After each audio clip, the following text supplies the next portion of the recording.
नमस्कार, स्वागत आहे तुमचे आमच्या चॅनलमध्ये। आवाज महामुंबईचा, शोध बातमीचा, कौल मनाचा।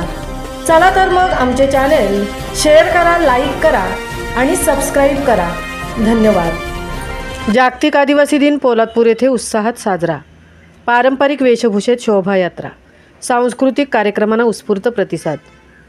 निसर्गाचे खरे रक्षक म्हणून ओळखले जाणारे आदिवासी बांधवांनी आज पोलादपूर तालुक्यात जागतिक आदिवासी दिन अत्यंत उत्साहात आणि पारंपरिक थाटात साजरा केला। तालुक्यातील विविध गावांमधून आलेल्या आदिवासी बांधवांनी पारंपरिक वेशभूषेत भव्य शोभायात्रा काढत आपली संस्कृती आणि एकता दाखवून दिली। गावातून निघालेल्या या शोभायात्रेत खालुबाजाच्या पारंपरिक ठेक्यावर आदिवासी युवक युवतींनी नृत्य सादर करत झेंडे फडकावले। ही मिरवणूक रंगीबेरंगी पोशाख, पारंपरिक वाद्य आणि सांस्कृतिक आकर्षणांनी नटलेली होती, त्यामुळे गावात उत्सवाचे वातावरण निर्माण झाले होते।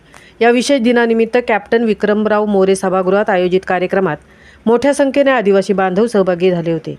या कार्यक्रमात तहसीलदार कपिल घोरपडे यांच्या हस्ते उपस्थितांना जात प्रमाणपत्राचे वाटप करण्यात आले। शासनाच्या विविध योजनांमुळे आदिवासी समाज शैक्षणिक, सामाजिक आणि आर्थिकदृष्ट्या सक्षम होत असल्याचे या प्रसंगी दिसून आले। यावेळी तहसीलदार कपिल घोरपडे तसेच महसूल विभागाचे अधिकारी, कृषी उत्पन्न बाजार समितीचे संचालक तसेच सामाजिक कार्यकर्ते लक्ष्मण मोरे, ज्येष्ठ पत्रकार शैलेश पालकर व आदी मान्यवर उपस्थित होते। मान्यवरांनी आपल्या भाषणातून आदिवासी समाजाला पुढे जाण्यासाठी मार्गदर्शन केले।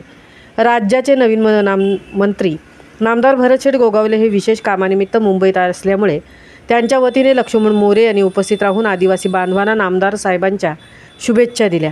नामदार साहेब नेहमीच आदिवासी समाजाच्या पाठीशी ठामपणे उभे आहेत, असेही त्यांनी नमूद केले।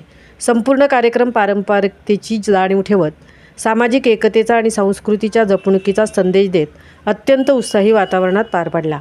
जागतिक आदिवासी दिनाच्या निमित्ताने पोलादपूर तालुक्यातील सांस्कृतिक ऐक्याचे सुंदर दर्शन या कार्यक्रमातून घडले। आवाज महामुंबईचा चॅनेलसाठी धनराज गोपाळसह तृप्ती भोईर, पोलादपूर।